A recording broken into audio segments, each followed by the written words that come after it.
Okay, हर हर महादेव मित्रों। चलिए शुरू करते हैं, ध्यान दीजिएगा, फोकस कीजिएगा अच्छे तरीके से। यस्टरडे हमने आंसर राइटिंग के सभी रूल्स लिख लिए थे, बोलो हाँ या ना, बोलो। चलिए आज हम बढ़ने वाले हैं आगे। अच्छा, दो तीन रूल्स स्टिल बाकी है, पर वो टाइम टू टाइम जब हम क्वेश्चंस वगैरह सॉल्व करेंगे उस वक्त आपको समझ में आएगा। अभी अगर मैं उन रूल्स को एक्सप्लेन करने की कोशिश करूं तो भी नहीं हो पाएगा, समझ में भी नहीं आएगा, ठीक है।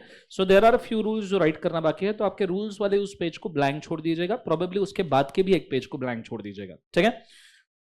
और फिर आप आ जाइए, आज कल से हमने जो कंटेंट शुरू किया था उसके ऊपर, कौन सा, essentials of valid contract, valid offer, ठीक है। हेडिंग डालिएगा essentials of valid offer, essentials of valid offer. Are you guys ready? Start करें, बोले सुनो। उसके अंदर सब हेडिंग 1 डालिएगा। It must B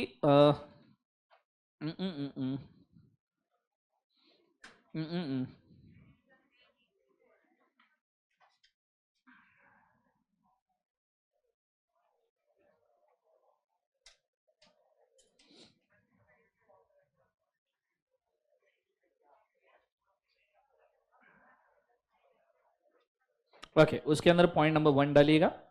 essentials of valid offer के अंदर पॉइंट नंबर 1।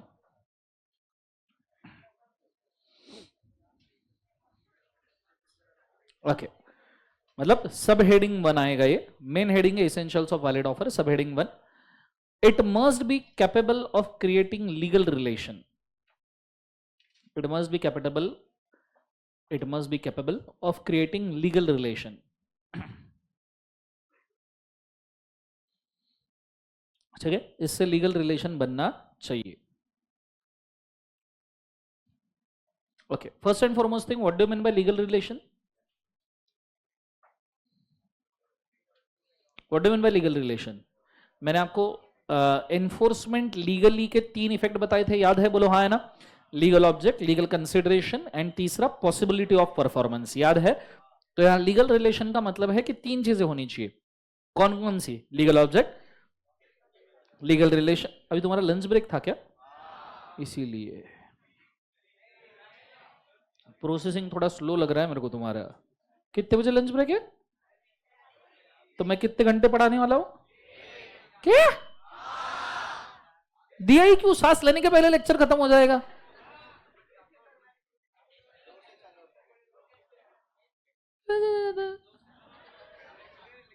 अरे 2 से शुरू होता है, मेरे को 2:30 का टाइम दिया ना, पर ये धोखा है, बदला लेना पड़ेगा मेरे को।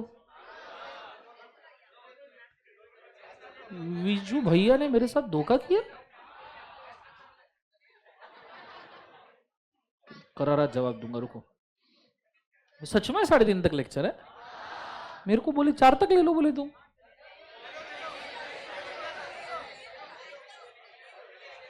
ये क्यों ले लो बोल रहे हो तुम मेरे को? अच्छा, मैथ्स का टेस्ट। अरे कुछ शर्म वरम है कि नहीं?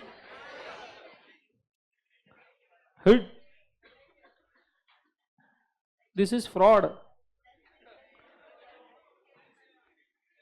डिप्रेशन आ गया मेरे को 1 मिनट में यार।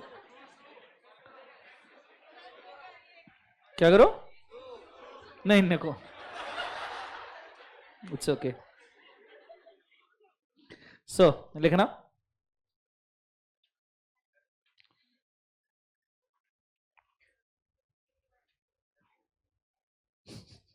इंस्टीट्यूट ऐसा पागल है ना जीवन में, देखिएगा अभी, ठीक है। मैं क्यों गालियां देता हूं, ठीक है, रीजन हाँ आप भी देना, साथ में मिलके देंगे। सो क्या क्या लिखा, यह सेंटेंस क्या है? It must be capable of creating legal relation. एक बार,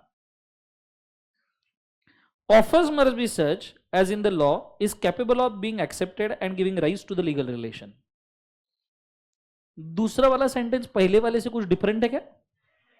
तीसरा वाला, if the offer does not intend to create legal consequence creating legal relation it is not considered as offer. तीसरा, एक्टिव वॉइस पैसिव वॉइस सुना है? बस वही चल रहा है। It should be capable of creating legal relation. If it is not creating legal relation it is not offer. पागल है हम जीवन में। आगे, a social invitation even if it's accepted does not create offer. हमने इन्फोर्समेंट ऑफ लीगल रिलेशन के लिए 3 चीजें देखी थी, याद है? सबसे पहला लीगल ऑब्जेक्ट, लीगल कंसिडरेशन, ये एक पार्ट, सोशल इवेंट दूसरा पार्ट, पॉसिबिलिटी ऑफ परफॉर्मेंस तीसरा पार्ट। इन्होंने सिर्फ सोशल इवेंट को मार्क किया है, पर हम सिर्फ सोशल इवेंट को मार्क करेंगे क्या? नहीं, हम तीनों चीजों को मार्क करेंगे। तो नीचे लिखेगा, अब पहले वाली ये 3 सेंटेंस जो एक दूसरे का मीनिंग चुरा चुरा के बैठे वो लिखना है वापस से? नहीं, वे बिल्कुल सोफिस्टिकेटेड है। पॉइंट उसी के अंदर लिखना, पॉइंट नंबर नहीं देना है पैराग्राफ फॉर्म में। To create a legal relation means, to create a legal relation means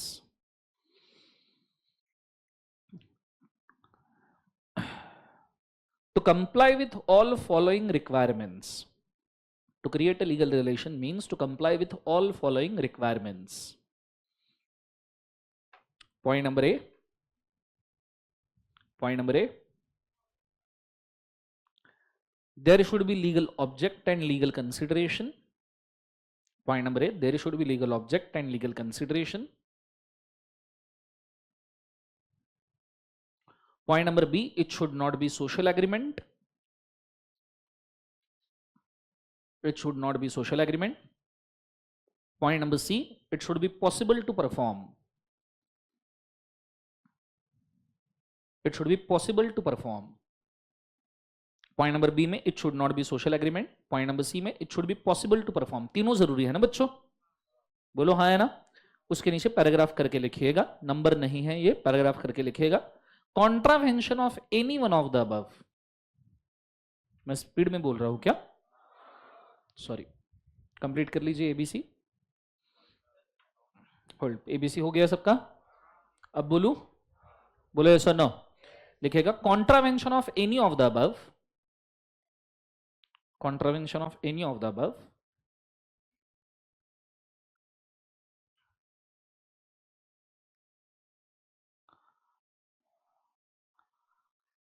will not make the contract enforceable. Contravention of any of the above will not make a contract enforceable in the court of law. In the court of law, किसी भी court में आप इसके खिलाफ appeal कर नहीं पाओगे। Is it very clear guys? बच्चों बोलो हाँ या ना, सबको समझ में आए? सो ये 3 चीजें लॉजिक समझिए प्लीज, मेरा रिक्वेस्ट है सबसे ध्यान दीजिए, लॉजिक समझिए। ये 3 चीजें क्यों जरूरी है बच्चों? एक ही रीजन की वजह से कि आप कोर्ट ऑफ लॉ में इस कॉन्ट्रैक्ट को मैंने बोला ध्यान दो, तो प्लीज ध्यान दो, मैं बहुत लॉजिकल चीज बात कर रहा हूं आपसे, मतलब ध्यान दो।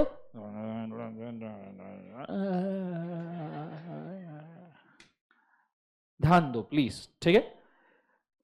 ये 3 चीजें होगी तो जाके आप कोर्ट में केस कर पाओगे इस कॉन्ट्रैक्ट को इन्फोर्स करने के लिए।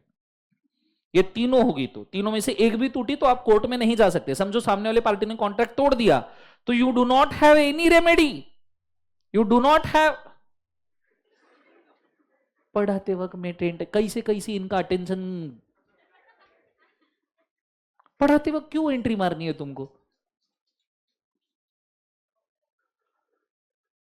दिन ही खराब है आज का। पहले दोस्त ने धोखा दे दिया,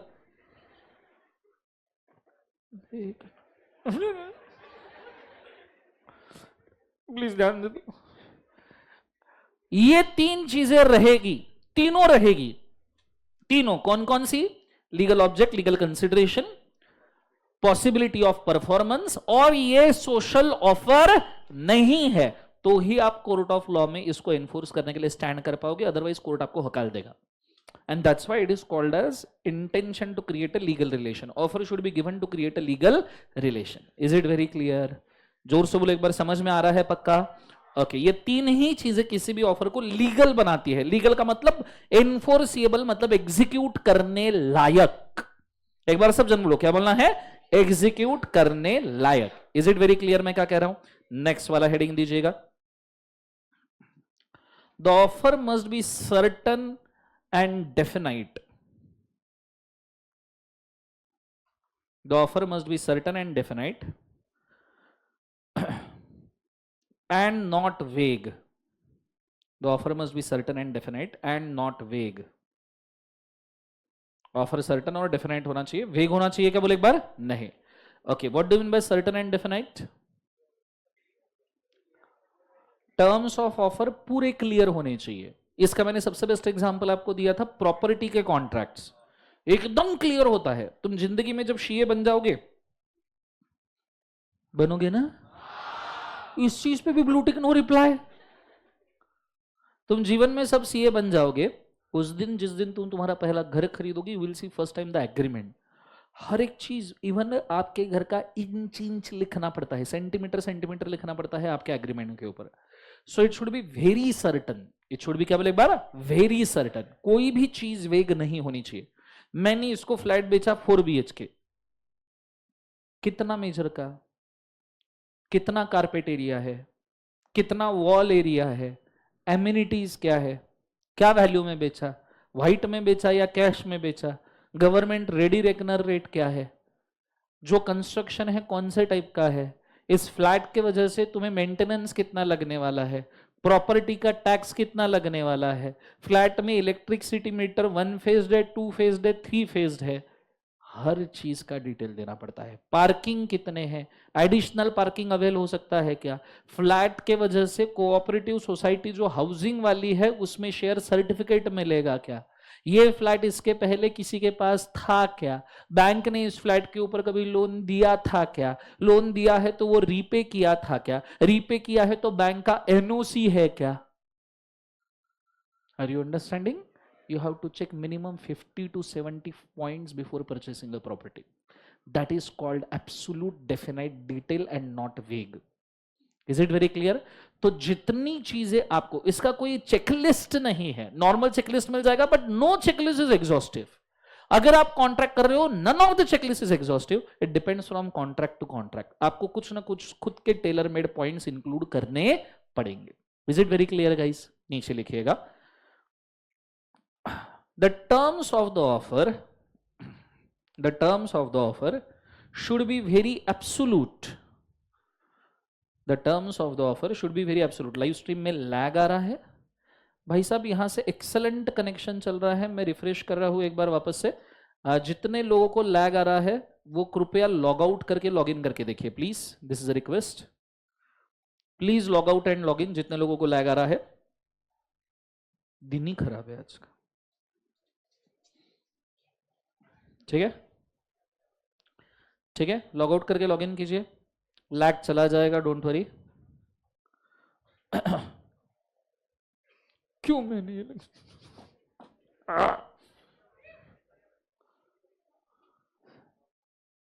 चलो अभी ठीक है सब।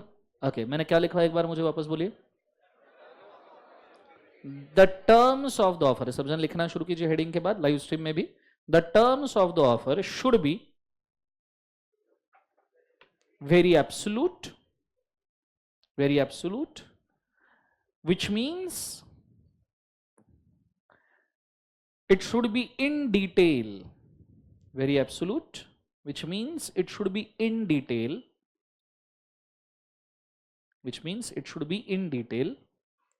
regarding terms of the contract,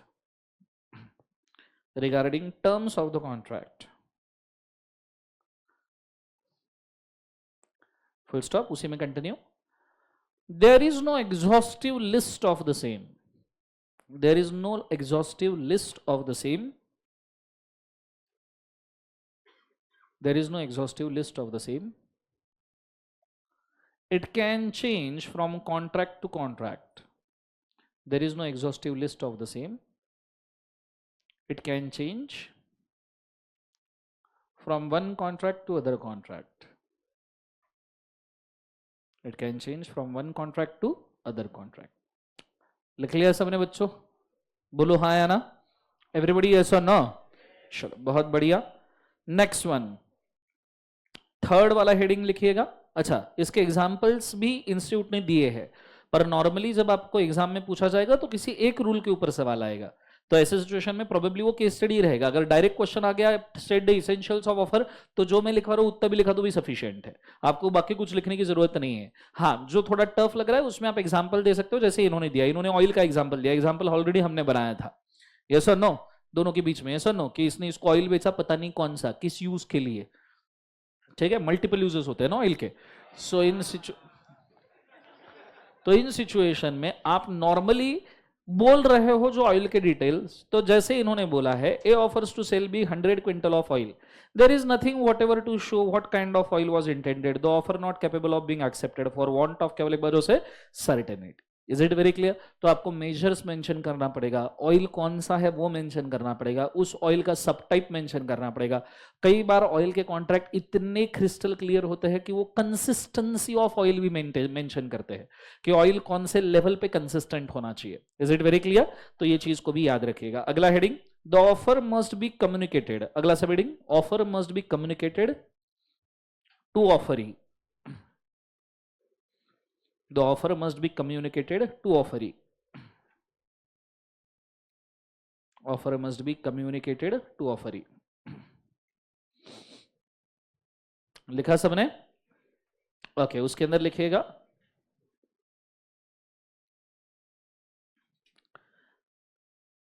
the offer should be complete. The offer should be complete and it must be delivered. The offer should be complete and it must be delivered to the offeree.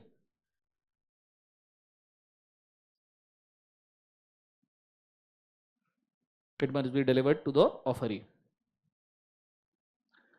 उसी में continue, unless offer is communicated, unless offer is communicated,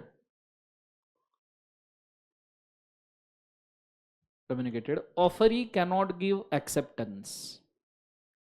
Unless offer is communicated, offeree cannot give acceptance. Offeree cannot give acceptance. Offer मिला ही नहीं तो offer acceptance दे पाएगा क्या बच्चों? नहीं। Next point, उसी में continue, sorry, offeree cannot give acceptance, full stop. An offeree acting without offer, offeree acting without offer cannot claim the benefits of offer, acting without offer cannot claim benefits of offer afterwards, cannot claim benefits of offer afterwards. Afterwards मतलब बाद में claim नहीं कर सकता, afterwards का मतलब बाद में, लैटर भी लिख सकते हो, आफ्टरवर्ड्स मतलब later. So can not claim benefits of offer afterwards, ठीक है। अब ये चीज समझाने के लिए उन्होंने भी सेम केस दिया है जो मेरे को देना है, लालमन शुक्ला वर्सेस गौरी दत्त। सुना है केस? क्या केस था? बच्ची खो गई। लास्ट टाइम केस सुना तब तक बच्चा था, बीच में जेंडर चेंज हो गया। चलो आ जाओ, स्टार्ट करें, बोले सर ना। सो केस समझा रहा हूं, पूरा ध्यान मुझे बोर्ड के ऊपर चाहिए। Are you guys ready? Let's go. So Lalman Shukla versus Gauri Dutt case में क्या हुआ? गौरी दत्त नाम की एक औरत थी,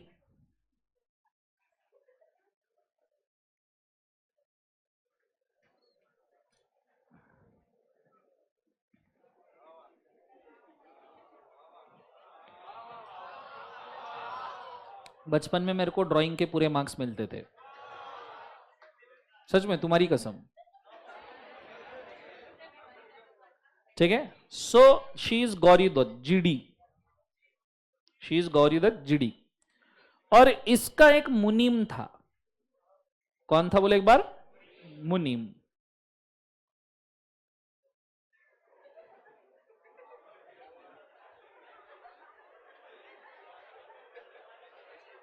मुनीम का नाम था लालमन शुक्ल, एलएस।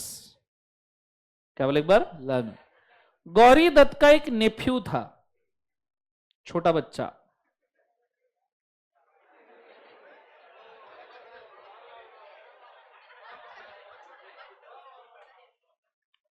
टिंग, बड़ा हो गया,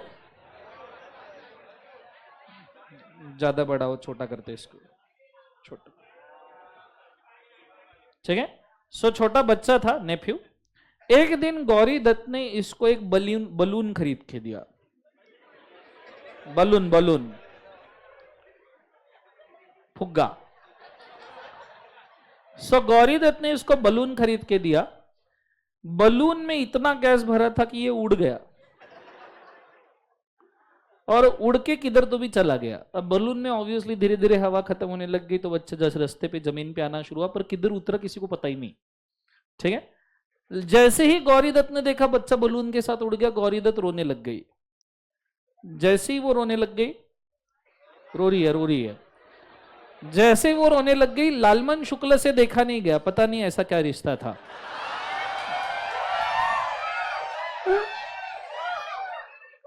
और लालमन शुक्ल भाग पड़ा बच्चे को बचाने के लिए।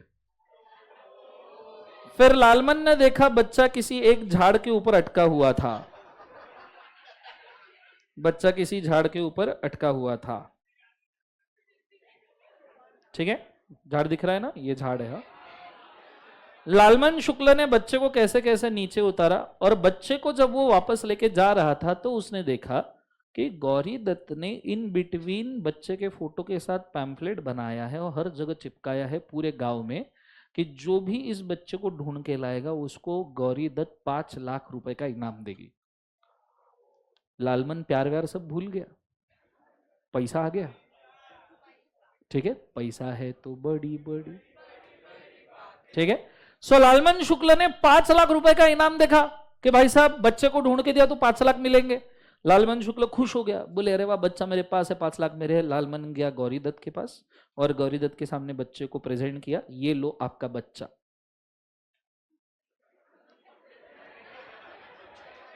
अरे तब तक सो गया था वो, वही दिन भर जागता रहेगा, फुग्गी इसी लटकता रहेगा क्या। सो ये लो आपका बच्चा। गौरी दत्त बोली वाह वाह वाह वाह लालमन तू ही मेरा। बोले रुको, 5 लाख किधर है। ठीक है। गौरी दत्त बोली कौन से 5 लाख। बोले ये क्या, ये पैम्फलेट वगैरह छाप के रखा तुमने इतना, इसके ऊपर लिखा है कि जो बच्चे को ढूंढ के लाएगा 5 लाख रुपए देगा। गौरी दत्त बोले हाँ मैंने लिखा तो है। तो बोले दो। बोले तुम्हें क्यों दू। तो लालमन बोली मुझे देना पड़ेगा। अरे मतलब सो मुझे 5 लाख रुपए देना पड़ेगा। तो गौरी दत्त बोलती है पर तुम्हें 5 लाख क्यों दू जब तुम बच्चे को ढूंढने निकल गए थे बिना 5 लाख रुपए के कमिटमेंट के।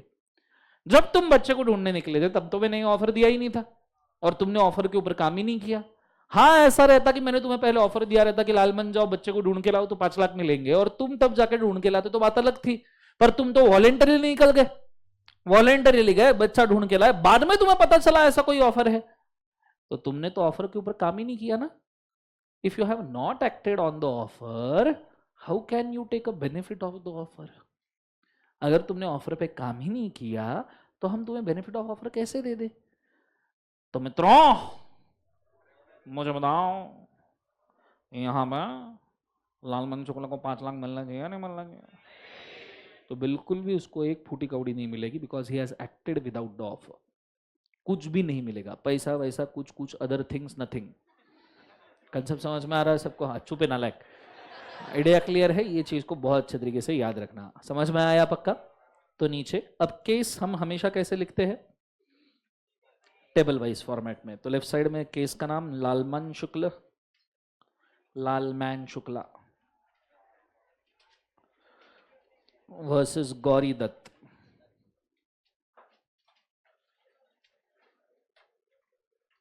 Lalman Shukla versus Gauri Dutt.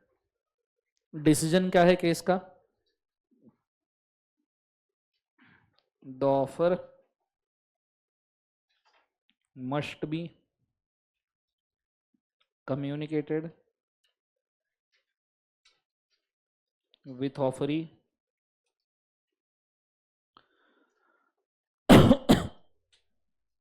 point number 2 the person acting without knowing offer cannot claim benefits of it.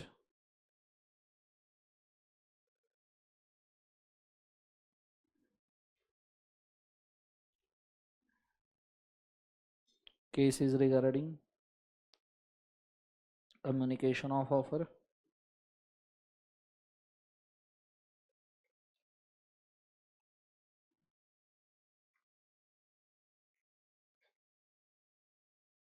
and acting without offer.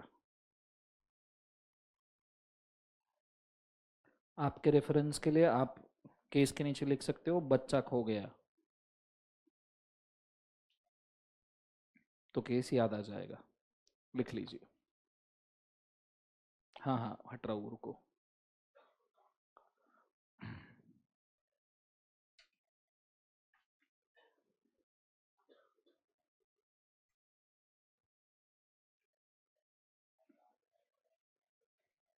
Done.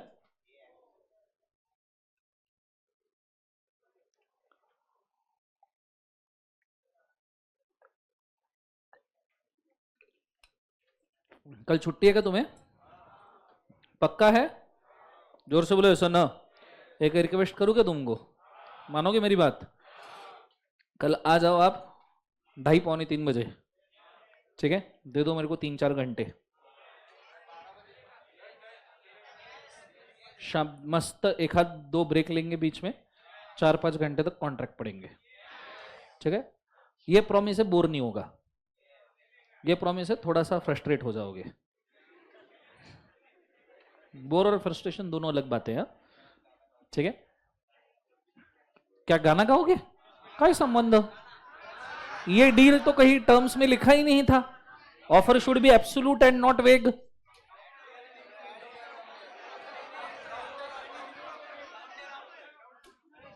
नालायक लोग, मेरा पढ़ा हुआ मेरे ऊपर ही यूज करो तुम,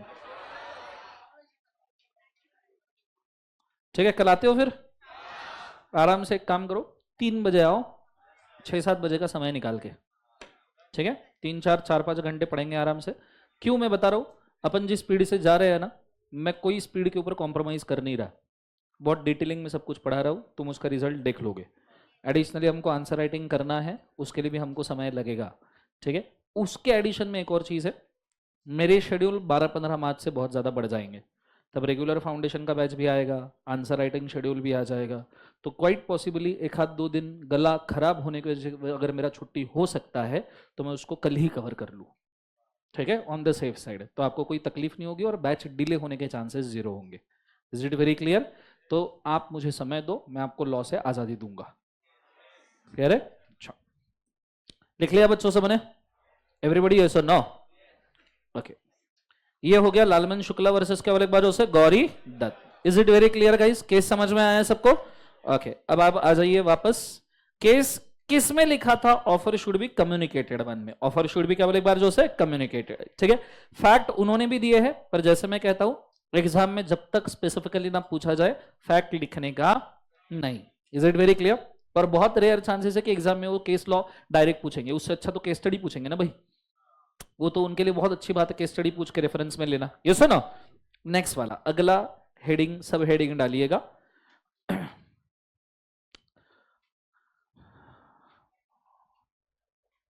ऑफर मस्ट बी मेड, अगला sub heading, offer must be made with the view, offer must be made with the view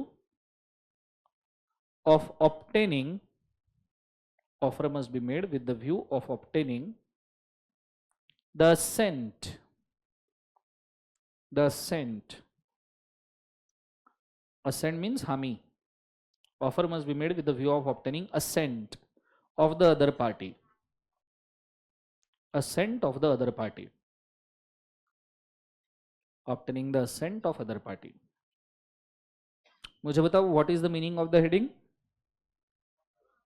सामने वाले पर्सन से हाँ बुलवाना है, ये एंगल से ऑफर देना चाहिए, ये सुनो। ओके, लिखना नीचे उसी के अंदर।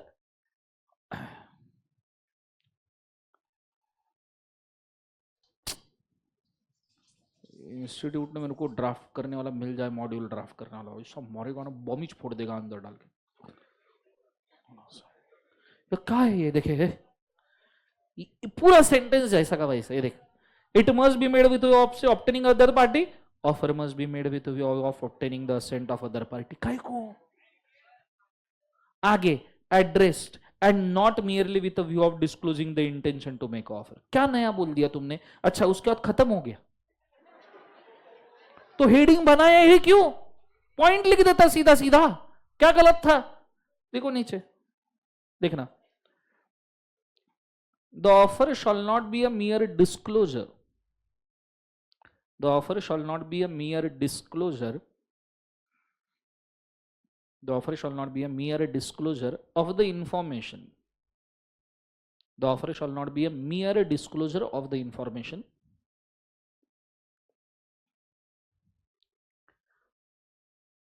इसको आप पॉइंट ए कर दीजिए, ये जो अभी लिखा इसको पॉइंट ए कर दीजिए. पॉइंट बी, इसको थोड़ा पॉइंट वाइज लिखना पड़ेगा. Point number B, it should have persuasiveness. It should have persuasiveness. Pursue करना, स्पेलिंग मुझसे पूछ रहे. It should have, जिसका स्पेलिंग आता है वो वर्ड सोच रहा हूं, रुको. Okay, persuasiveness, PUR. persuasive का स्पेलिंग क्या है? PER है, PUR है, या दिस वन, जो भी होगा. प्लीज छोड़ दो मुझे. It should have PERSU. यार हट यार. persuasiveness, PUR बराबर था.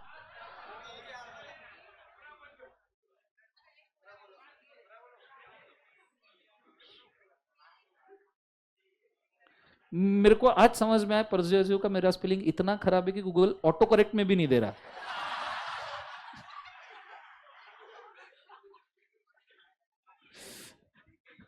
ओके रुक जाओ. हाँ आ गया. PER, PE है, PERSUA, PERSUA SIVENESS.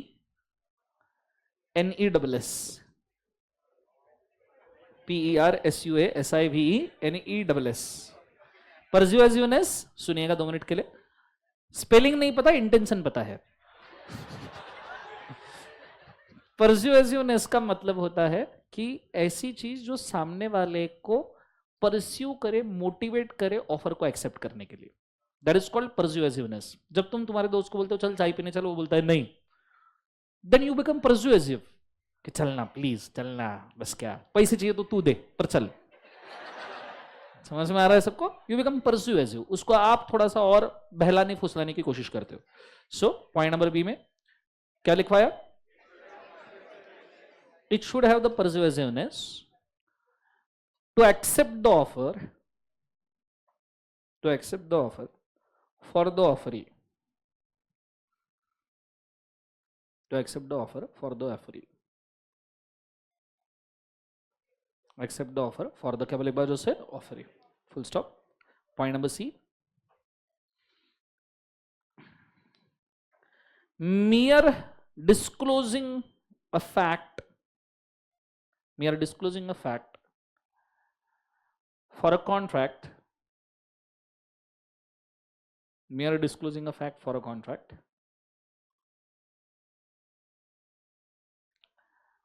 without intention to create a contract,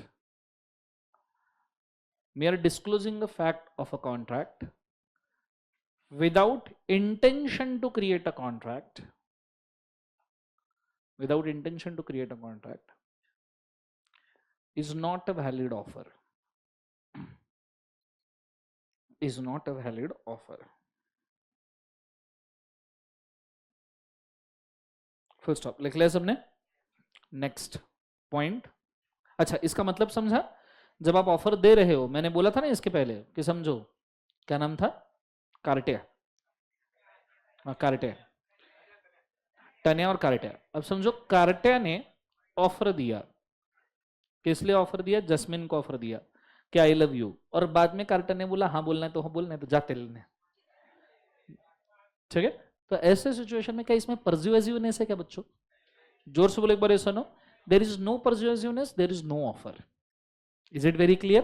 आप जब ऑफर कर रहे हो तो परsuasiveness होना चाहिए कि नहीं हाँ बोल, हाँ प्लीज, हाँ बोल प्लीज, मेरे बच्चों की माँ बनोगी, मतलब परsuasiveness। ठीक है, नीचे अगला लिखना तो ऐसे एकदम आ गया जोर से, हाँ। नेक्स्ट वाला हेडिंग, सब पॉइंट 5, यस, सब हेडिंग 5, यस और नो?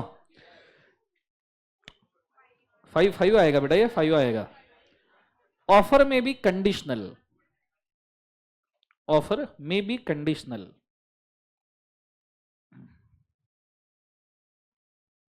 ऑफर में बी कंडीशनल।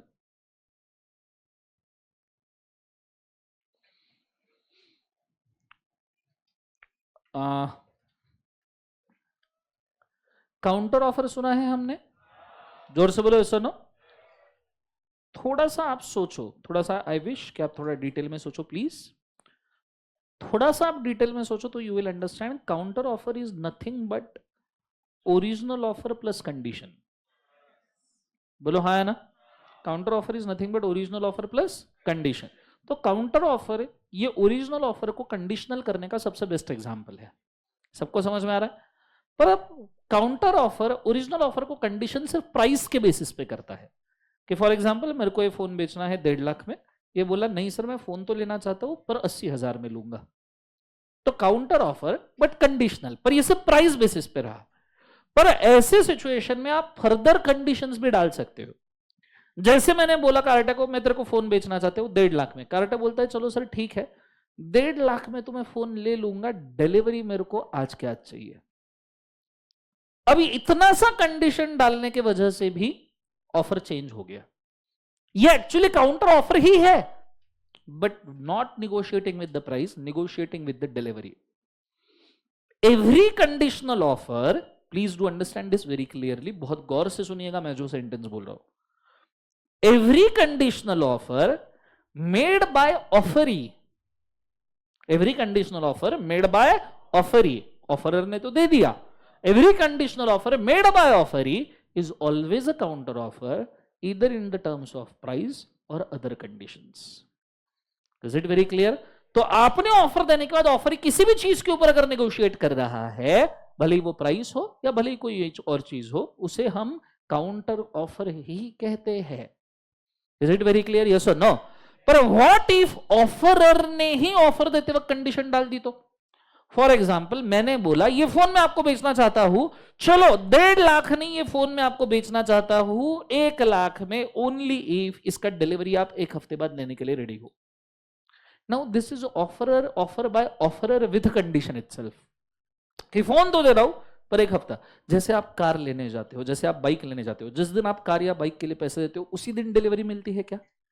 उसके लिए एक शोरूम सैंक्शन लगता है, आरटीओ का पासिंग लगता है, आपके गाड़ी की आरसी बनती है, आरटीओ के चार्जेस पे होते हैं, जीएसटी का पेमेंट हो जाना चाहिए, फिर ही आप शोरूम से कार बाहर निकाल सकते हो। That means there is a pre condition to purchasing a car. आप कभी भी देखना कार या मोटरसाइकिल परचेस करने के लिए जाओ, बोलना आज ही चाहिए, बोलेगा सर क्या बात कर रहे हो, कम से कम 3 दिन तो लगेंगे, आरटीओ का पासिंग ही नहीं आएगा। बिना आरटीओ के पासिंग के गाड़ी बाहर निकाल नहीं सकते। हाँ, कुछ शोरूम वाले अलाउ करते हैं फॉर श्योर, पर उस सिचुएशन में it is at the owners risk. ठीक है कि अगर कार में कुछ हुआ और आरटीओ ने लंबा चौड़ा फाइन मारा, तुम्हारी जिम्मेदारी, शोरूम वाले की कोई जिम्मेदारी, इवन शोरूम वाले के डैमेजेस भी आपको पे करने पड़ेंगे। Are you understanding? तो ये चीज को याद रखना, दीज आर कंडीशनल ऑफर्स। तो ऑफर में अच्छा जरूरी है कि हर बार कंडीशन रहे? नहीं, कुछ ऑफर्स में इनहेरेंट कंडीशन होता है, कुछ ऑफर में इनहेरेंट कंडीशन नहीं होता है, तो आप उसमें कंडीशन ऐड कर सकते हो। So there are actually the inbuilt conditional offer. जैसे शोरूम से कार परचेस करना, इनबिल्ट कंडीशन है कि आरटीओ पासिंग के सिवा बाहर नहीं निकाल सकते, इनबिल्ट कंडीशन है। ये शोरूम वाले ने बोला भी नहीं तो भी ये कंडीशन अज्यूम्ड है भाई साहब। This is a condition not because of showroom owner, this is a condition because of custom और ट्रेड, जो सालों से चलता आ रहा है या जो गवर्नमेंट के रूल है उसकी वजह से ये कंडीशन है। सो कुछ ऑफर इनबिल्ट कंडीशनल होते हैं, उसके अंदर कंडीशन होगा ही होगा। शोरूम से कार परचेस करना है, शोरूम से बाइक परचेस करना, इज इट? बोलो हाँ या ना, जोर से बोलो सुनो। और कंडीशनल ऑफर्स अगर हम बोले, जैसे तुमने शादी के लिए शेरवानी सिलने के लिए डाली, लड़कियों ने सूट सिलने के लिए डाला, ऑब्वियस सी बात है सेम डे डिलीवरी नहीं हो पाएगा, it should be as per your measurement. तो जब भी आप शेरवानी या सूट डाल रहे हो for the purpose of stitching, तो उसमें इनबिल्ट कंडीशन होता है कि आपके मेजरमेंट के हिसाब से स्टिचिंग होना चाहिए और कुछ समय बाद ही डिलीवरी मिलेगा। Are you understanding what I am saying? Normally जो भी चीज प्री ऑर्डर पे बनती है, जो भी चीज प्री ऑर्डर पे बनती है, उसमें इनहेरेंट कंडीशन होता है कि आपको डिलीवरी देने में समय लगेगा। शेरवानी बोलो, सूट बोलो या केक बोलो, केक में भी सेम होगा। आपने बर्थडे के लिए केक ऑर्डर किया, स्पेसिफिक स्ट्रक्चर्ड केक, कि भैया मेरे को मेरे दोस्त के बर्थडे पे इसको समझो एनीमे बहुत पसंद है तो एनीमे के लायक का केक बनवा के दो, समझ में आ रहा है? तो वो केक आपने बनवा के लिया, तो it takes a time, that is inherent condition. तुम कुछ प्री ऑर्डर कर रहे हो तो केक आपको वैसा समय पे नहीं मिलेगा। Are you understanding? So condition में भी इन्होंने क्या लिखा है, इट मे बी कंडीशनल। क्या लिखा है बोले एक बार, इट मे बी। तो ये कहना चाहते कंडीशन हो भी सकता है, नहीं भी हो सकता। Is it very clear? पर कंडीशनल है तो उसमें भी दो पार्ट है बेटा, कि इट के there can be inherent condition and there can be a condition of the offerer, जो एक्स्ट्रा इंट्रोड्यूस किया गया है। Is it very clear? तो हमको तीनों को टैकल करने का है। Is it very clear? तो लिखिएगा, the offer can be, the offer can be without any condition also. The offer can be without any condition also.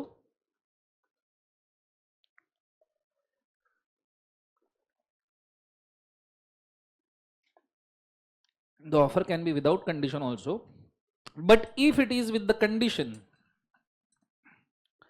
but if it is with the condition, but if it is with the condition,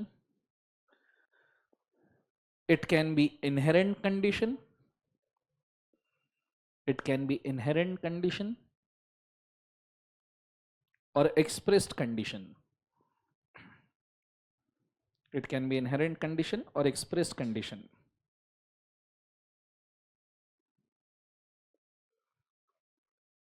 For example,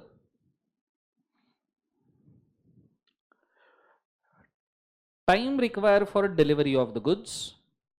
For example, time required for the delivery of the goods.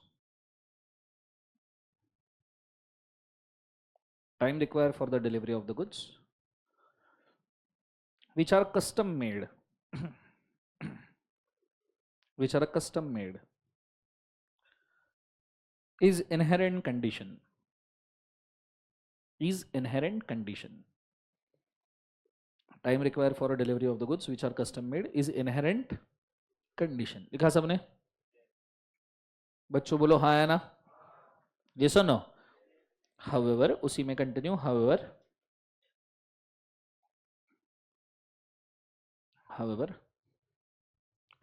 a car should be delivered, a car should be delivered with specific accessories. A car should be delivered with the specific accessories. Specific accessories is expressed condition. Is expressed condition. Full stop. लिख लिया guys? बच्चों बोलो हाँ या ना? Everybody yes और no? चलो बहुत बढ़िया। ये होने के बाद अगला हेडिंग, सब हेडिंग,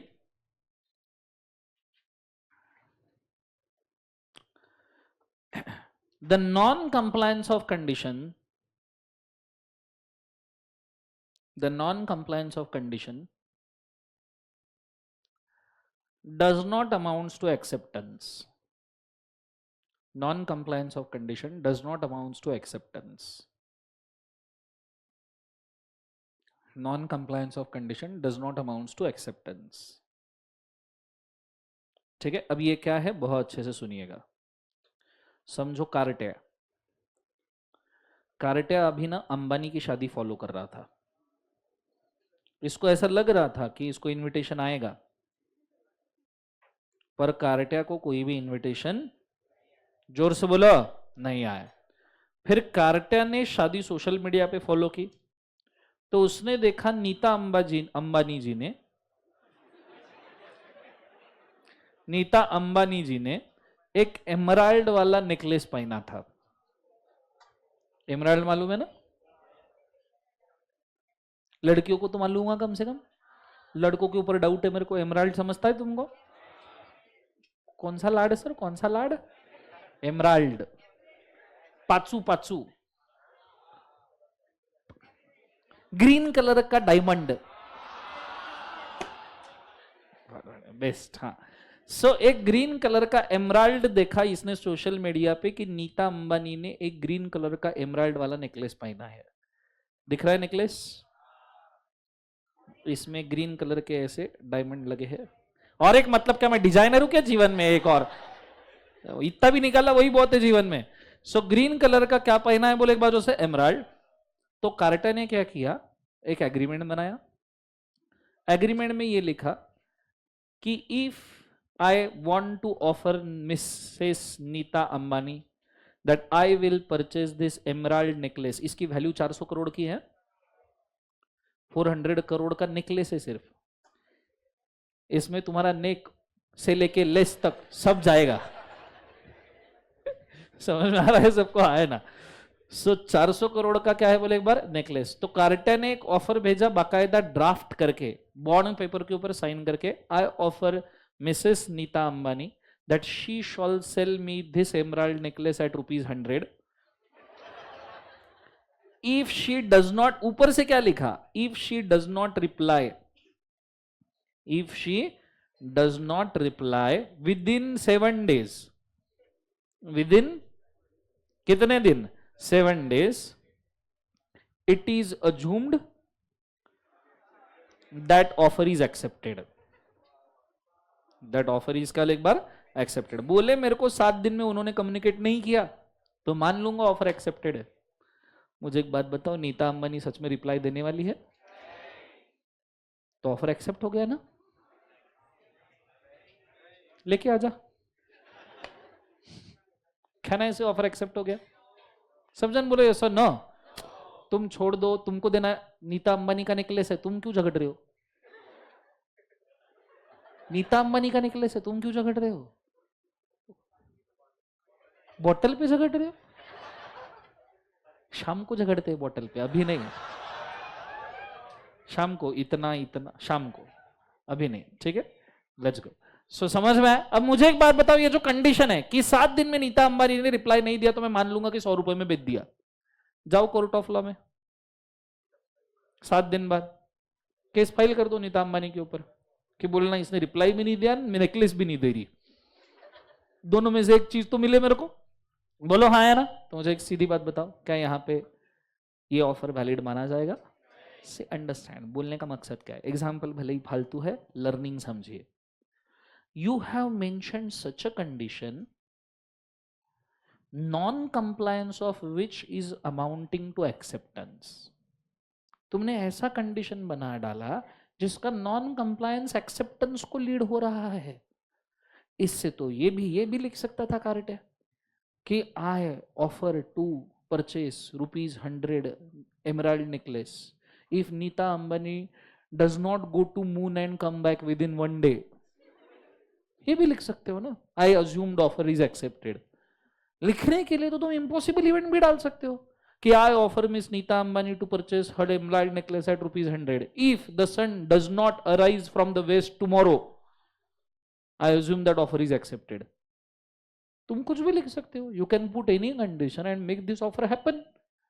बट उसी के लिए रूल डाला है, non compliance of a condition does not amounts to acceptance of offer or non-compliance of the conditions which are not complied for, impossible condition है, उससे offer accept नहीं होगा। Is it very clear guys? जोर से बोले yes or no। अब ये चीज को लिखवाना जो है ना एग्जाम पॉइंट ऑफ व्यू, बेटा वो आएगी वापस, टेंशन मत ले, वापस आएगी। ठुकरा के तेरा प्यार तेरा इनकम जरूर देखेगी, तू ध्यान दे, ठीक है? वो ऐसा गया वो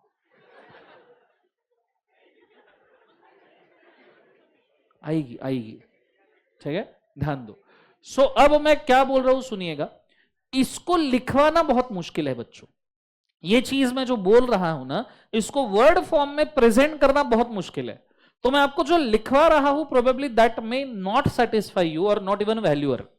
तो ऐसे केस में अगर आपको वैल्यूअर से मार्क स्नैच करने हैं, चुराने हैं, तो in this condition specifically you have to give example, because तुम जो लिखोगे ना उसको समझ में नहीं आने वाला, ऊपर से तुम्हारी इंग्लिश, मेरी तो बहुत ही अच्छी है, तो ऊपर से तुम्हारी, मेरे से स्पेलिंग खराब है आप, ठीक है, अब मेरे को नहीं समझ में आता, मैं क्या करूं जिंदगी में, ठीक है, there is problem with the English itself, इसमें मेरी कोई गलती नहीं है, सच्ची। लेट्स टेक एग्जांपल, इसको क्या बोलते हैं, काय को साइकोलॉजी, मेरे को पसाइकोलॉजी बोलना है,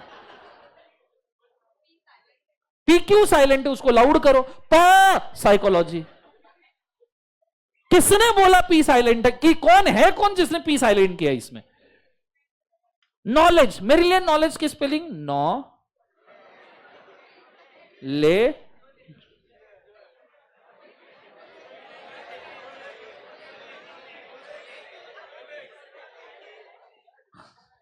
नो ले, सिंपल है ना, बोलते हैं एच, बोलते हैं हा, समझ में, इधर है स्पेलिंग का जी, इधर है ग, तो ऑब्वियसली जी से ग नहीं लगेगी क्या,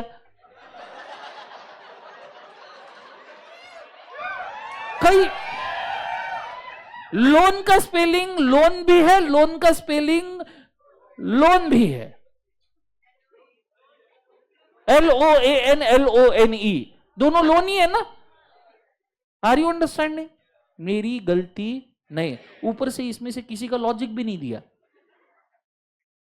अरे बात सही है ना, स्पेलिंग है सी, बोलते हैं क, अपना हिंदी इंग्लिश बराबर, ह को होइस बोलते हैं, ग को बोगा बोलते हैं, ल को ल, सिंपल, किसने बोला सी निकाल के उसको क बोलने के लिए, not necessary. Anyways for me, तुम्हें हो सकता है थोड़ा सा अजीब लगे, for me it just a matter of approaching for the sentiments, जो सोच रहा हो वो कंप्लीट हो जाए, बात खत्म है, it is just a language not a knowledge, KNOWLEDGE वाला, समझ में आ रहा है सबको, हाँ है ना, that's why English focus.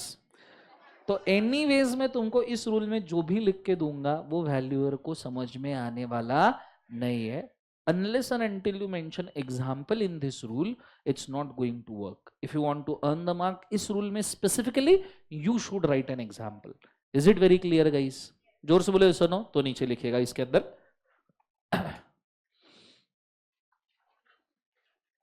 a condition which is impossible to perform, a condition which is impossible to perform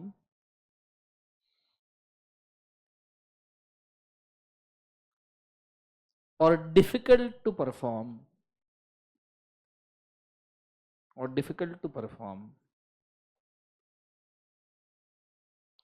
or negligible to perform, मैं तीनों तरीके लिखवा रहा हूं, a condition which is impossible to perform, difficult to perform या negligible। अब नीता अंबानी के लिए 7 दिन में कार्टे को कम्युनिकेट करना ये इम्पॉसिबल था क्या, नहीं, डिफिकल्ट था क्या, नहीं, बट इट वाज निग्लिजिबल, कि क्या रिप्लाई देना कार्टे को, यस और no, so it is difficult to perform, impossible to perform, negligible to perform, non compliance of such a condition, comma करके, non compliance of such a condition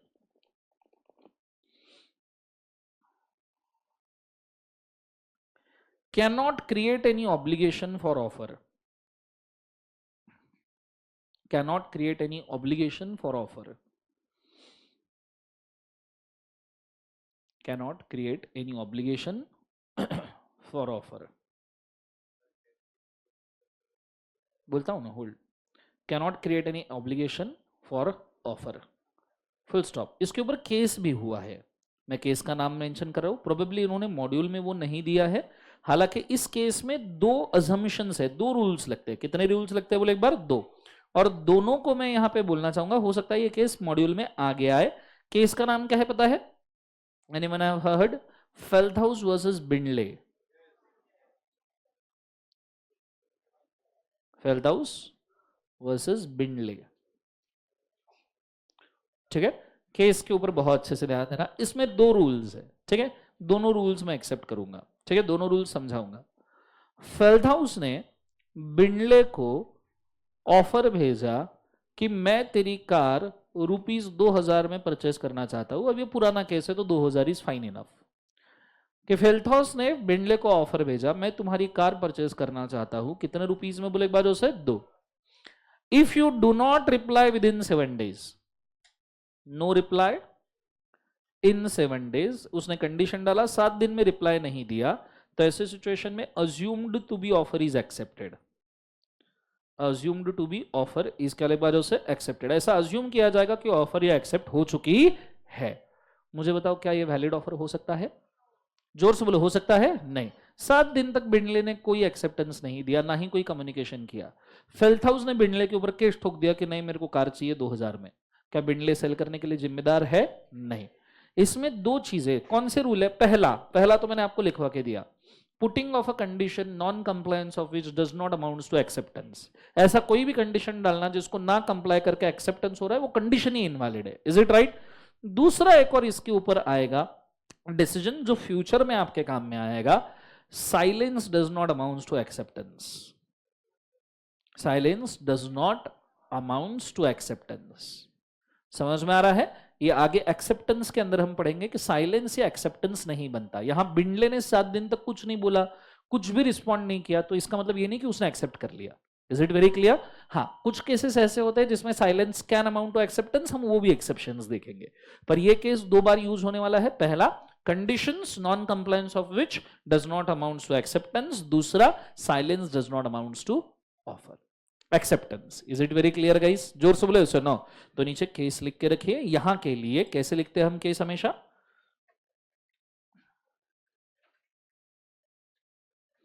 फेल्टहाउस versus बिंडले।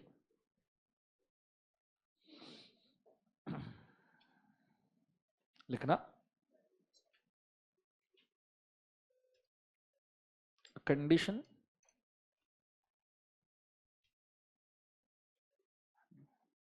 Non compliance of which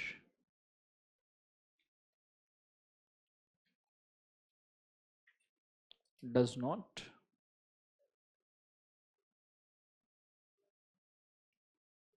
non-compliance of which amounts to acceptance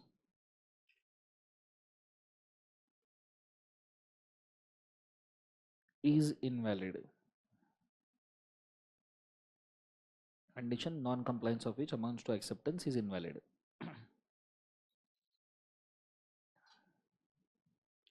Offer with such a condition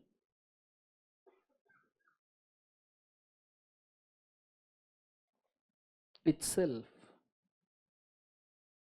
is also invalid. Silence does not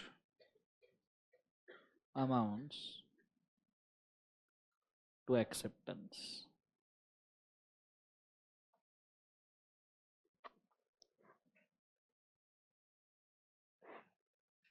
किस बारे में case है?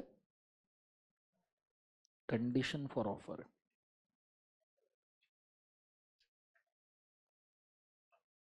And acceptance.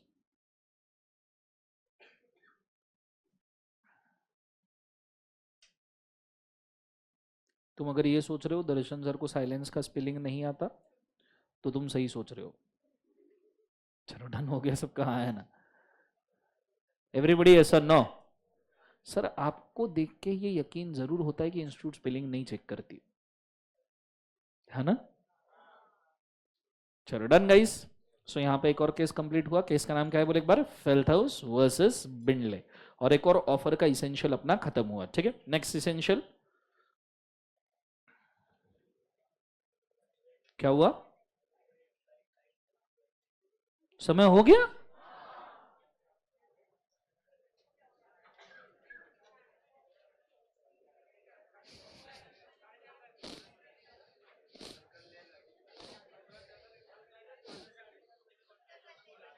कल पूरा बदला लूंगा मैं। ये जो मेरे को फंसाया गया है ना, करारा जवाब मिलेगा। अच्छा, कल अपन मिल रहे हैं कितने बजे? 3 बजे, ठीक है।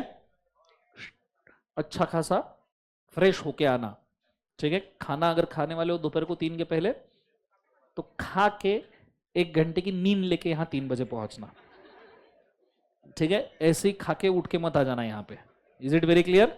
आज के लिए काफी करते हैं। Solve for today. Have a nice day. Thank you बोलो अच्छा, जोर से बोलो। Good day, God bless you.